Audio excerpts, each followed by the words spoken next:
So what we're going to be looking at is East Asia. We know everything has went chaotic since the last time the dynasty fell. And what we're going to have is regionalism. Basically, different warlords have taken over different regions. And we're going to see that the reason why this division happened is because nomadic invasion occurred. Do y'all remember the nomadic invaders from the north? They kept on coming in. And the Chinese were like, stop invading us, we'll give you gifts. So what did that encourage the invaders to do? Keep on invading, because what were they going to get every time? Yes. And so that's why we had our earlier dynasty fail. We see that there's going to be endless rivalries between them. We're going to see the emergence of the rich coming back in, taking over all the land.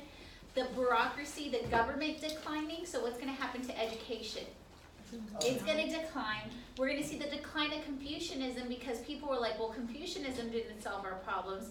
And they're going to turn towards legalism. We're going to see the rise of Buddhism, which originated where? India, come into China. We're going to see the economic decline because people are going to be reaping the rewards of China. The Great Wall, did it work? No, and so when the people come back, they're going to decide to continue that wall, and we'll see technology become stagnant. But again, China is turbulent in the 4th century because of these two groups invading, the Huns and the Chongyungs, because they're the ones who are getting the gifts, and they're going to keep on coming in. Eventually, we're going to see that Confucianism will go out because they were like, okay, we like the respect of the father, the filial piety, the patriarchy that comes from Confucianism, but it failed to keep our kingdom together. And so regional monarchs began to embrace the values of Confucianism, but they lacked legalism. So we talked about this guy earlier, and y'all made fun of him because he pushed out that 7-year-old. Remember on the study guide, that 7-year-old who was king, his dad died, now he's 7 years old, inherits the kingdom. This guy is a military general and basically pushes him out. He's going to centralize the military and claim the mandate of heaven, saying that the gods have destined him to be king. And he gets southern China, and then he's going to move in and solidify control. One way is having a harsh codified laws. Is that Confucianism or legalism? Legalism. He's going to standardize everything from coins to education to the requirements of being a part of the government. We see that he has written tests required.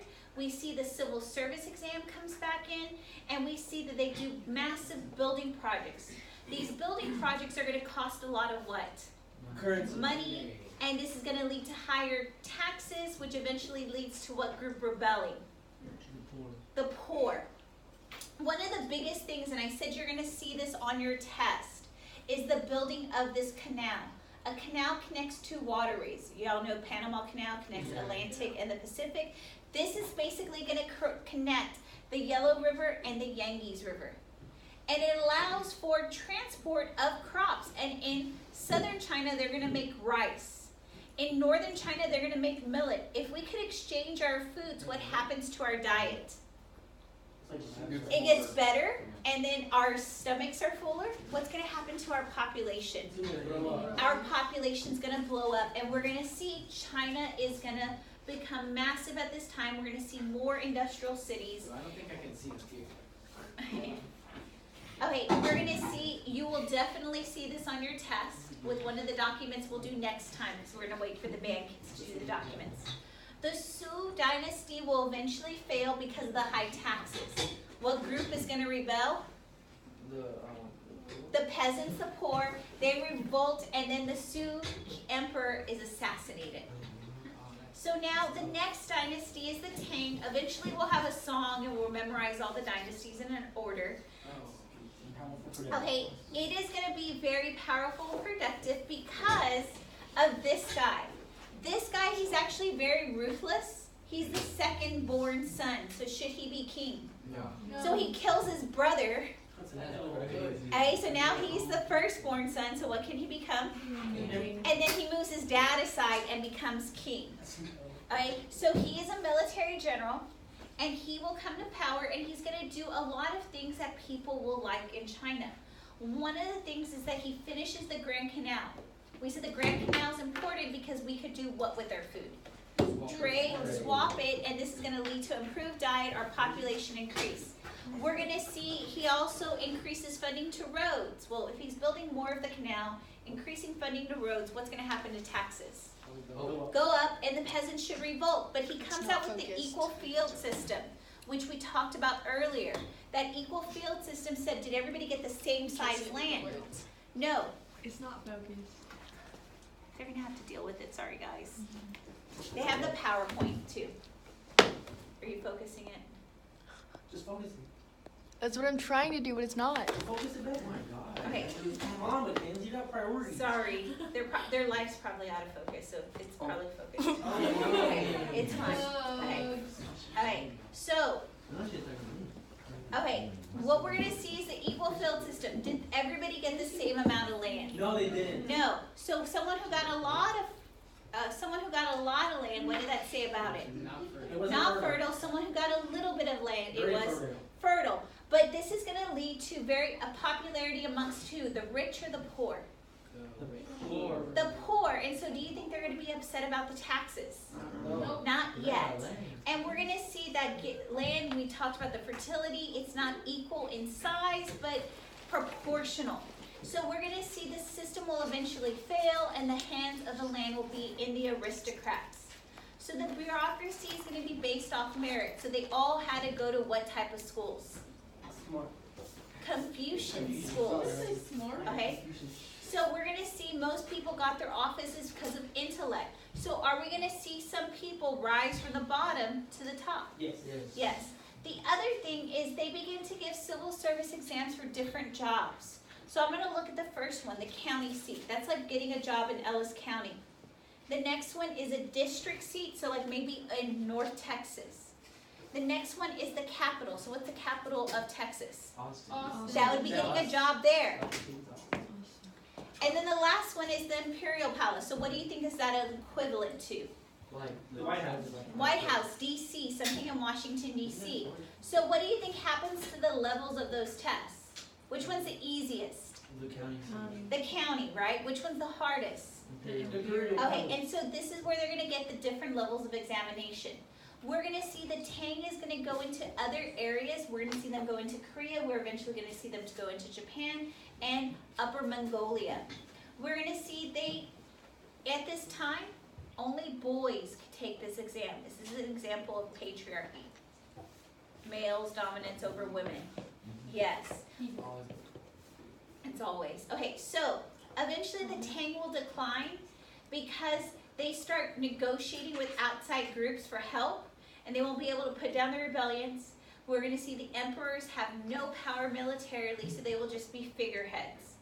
So we will see that the period between the Tang and the Song, we're going to see regionalism, north, south, east, west. And people will be ruling China that are non-Chinese. And so we're going to see that the people who are non-Chinese, you probably know these groups, the Kiat, the Jurek, and the Mongols. Remember John Green always refers to the Mongols coming in. Finally, the Mongols will come in. And we're going to see, they see the military weakness, they see that their emperors are figureheads, and they're going to be able to get control of it, and the Song dynasty will decline when the Mongols invade. So we're going to look at cultural features, fast ripening rice, 2 harvests in a year, so what can happen to our population? And then we could also sell some of that on the Silk Road. Porcelain, why did people like it? Because it was widely. It was lighter. It was easier to travel. yeah. And then so they call it, what's its common name, porcelain? China, because it came from China. Yeah. We're going to see paper production increase because we have paper come out in China, so we see more Confucian books. Gunpowder, which someone had in their project, we're going to see that this is going to lead to it being traded on the Silk Road. And the last thing, urbanization. We're going to get more urban cities because if we harvest twice a year, do we need as many farmers? Nope. So naval technology, this is going to help us on the Silk Road, the sea lanes. We see the iron nails, the oils, and then the bulkheads, the rudders, and this is going to lead to more trade. One of the things that China is going to have is a shortage of copper coins. So within China, they're going to create a paper currency. This paper currencies happen at banks that you could take out loans and you could produce checks. What's gonna happen to the money supply if we could take out loans and produce checks? Is the money supply gonna go up? Well, it's gonna lead to inflation, which the value will go down, but what's gonna happen to our money supply? It's gonna increase, but the value of money will go down, and this is why the government is gonna get control of the money supply. We are gonna see a video on this, on foot binding. It becomes very popular in the Song Dynasty to do this. It's like the 10th century, that's what we're looking at. It's only for upper class girls and women. Because they say, do they have to work? No, but do you think eventually some middle class and poor farmers are going to want to do this? Because if they do this to their daughter, what could happen to their marriage in life? They could marry a rich guy. So we're eventually going to see that a lot of peasants do this. And what we're going to see, they feel that, and this stems from a king that was looking at a dancer who had very small feet, and he liked them, and he says, well, let's make her feet smaller. And then that's when these dancers start to make their feet smaller just to impress the king. And the king sets out a trend that everybody in China wants their daughter to have what? Small feet. And so we're going to see this is going to reestablish the patriarchy, because when these girls get their toes flipped under their feet, can they walk very well? No. They either have to be carried or they're going to have a cane. And so what we're going to see is that this is not practiced all across China, but eventually it will be, because people will see that this is a way for their daughter to rise up in society. Yes, Clyde? So the dancers want to do it to impress the king, but once they do it, they can't even dance? They can, and we're going to look at what happens to their feet in a second, which allows them to. They're like already on their toes. Oh. So this is some of the, I don't even want to look at it, but I told you how the toes go under the feet. We're going to see this. That looks like a high heel. Yeah, basically that's what it creates. Because remember I told you your foot's at a 20 degree. You know how some of you may have high arches? Okay, that like the highest your arch could get is about a 30-degree incline. We're talking about an incline of 80 degrees right here. Okay, you will see it and we'll be grossed out in a second. Okay. Are those her toes? Come back. Yes. Are those her toes? Yes. Look again. Hold on a Look second. at the right picture, that's I toes. got That's that kind of cute, eyesight. low-key. Yeah, but then it's like they cut off. It's like they cut into it. It's just a square. Yeah, they're gonna break the I'm seeing upper part toes. of her foot. And we're gonna see sorry, you're just gonna be grossed out. They basically break the bottom toes right here to make it be able to curve under, and the only toe you can actually see is your big toe. We'll see it in the video. Pretty attractive. Doesn't that hurt their And they'll do it- everything? Yes, and they'll basically talk about how these girls, can they actually work? They're gonna have to sit at home, but having a kid that sits at home tells you're well off in life. Alright, and so we're gonna see that eventually it goes down, and there's still people today who have it bound. And they're gonna look at them in the video. Okay. Okay. Okay, so Buddhism, where did it originate? India. Why did people what was the dominant religion in India before Buddhism? Hindu, but they liked Buddhism because what did they escape? The reincarnation, the caste system. And so Buddhism is going to be very strong in China because of the whole moral standards. And we're going to see the monasteries are going to come in here and they're going to get support by the king. And many people are going to criticize them, but the monasteries actually do a lot of banking. They provide food for people during bad famines, and they're going to establish schools. We're going to see that this leads to Neo-Confucianism, where we blend Confucianism and Buddhism together. And eventually, a lot of the emperors will get very upset about Buddhism and it will be kicked out. What we're going to look at is other places the Chinese go into. Japan is one of the areas it goes into, and we're going to see they're going to do exactly what China does, build big imperial cities. And we're going to see that they're going to adopt Confucianism and Buddhism. So what is this called when one culture goes to another area? Cultural diffusionism.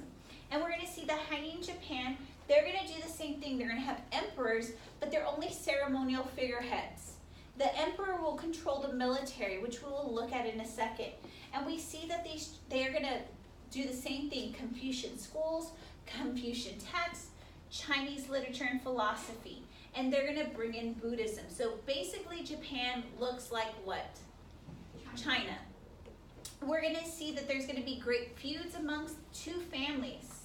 And these two families, the Yamamoto and the Minamoto, are trying to rise up and see who gets power. The Minamoto gets the power and they become the shogun. And we see literature, we actually have our first book here that talks about women in politics. Is this like China? No. No, because were women allowed into anything government? No. Right. So they do the equal field system. Is the equal field system really equal field? No, it's not equal. No, because the one who gets the best land gets what? A little. The one who gets the worst land gets a lot. Okay, we're going to see that the aristocratic class will accumulate the most land and the equal field system will fail here. We're going to look at medieval Japan. And medieval Japan deals with feudalism. I'm going to get to this when we get back in January when we get into Europe. Feudalism basically means that there's a person who owns a lot of land and he has people who work on them. Are they his slaves? Yeah, No, they're just field hands. And we're gonna see that most of these people have to volunteer for the military. This is the caste system, the pyramid in Japanese society. We see the emperor. Does he have power? No, he's just a figurehead. We see the shogun is the guy who's really the political leader. And I want us to look at this, the warrior class. In every single ancient civilization, didn't I have the warriors on top? Even when we looked at Egypt between the scribe and the warrior, what did the dad want the son to be? Scribe, but what did he want to be?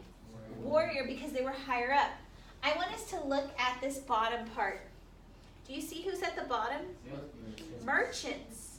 Wait, why would they have the merchants and the artisans at the bottom? They're not important, but where are most of our merchants and artisans coming from if we have cultural diffusion? What place? China. And so do they value them? This is why the peasants, which should the peasants be here? No, but the peasants are higher than them because they're Japanese, and do they provide to society? Yes. Okay. What's a figurehead? A figurehead, that means it's just ceremonial. So I can look at Queen Elizabeth right now.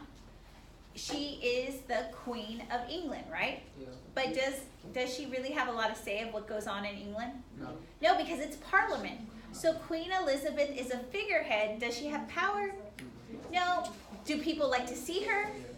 Do people like to see all her sons and her grandsons? So Kanye's a figurehead?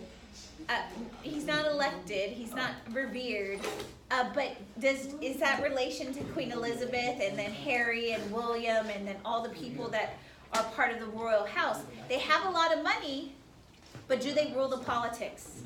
No. They Okay, have a lot of money. they have a lot of money. For doing nothing. Okay, so the last thing I have to go over, is the samurai, because this is going to be when I get to like World War II, right after spring break. We're going to get into war with Japan in World War II. But you have to understand the samurai starts in medieval Japan. The samurai are the warriors, and we're going to see that they serve the lords, and the lords promise them food and to be taken care of. And all they should focus is on fighting. And we're going to see that they are going to learn Bushido, which is the warrior way, which comes into a couple of things. Loyalty to your king or your lord. It's dishonorable to surrender. And also, the last thing is seppuku, the suicide. So in World War II, when the Japanese were losing in battle, did they commit suicide? Yeah. We're going to see kamikazes. And eventually, when they're going to surrender to the United States after the second atomic bomb, a lot of their military leaders will disembowel themselves. Okay, we're done. We're done. Okay. Now, bye, bye. Yes.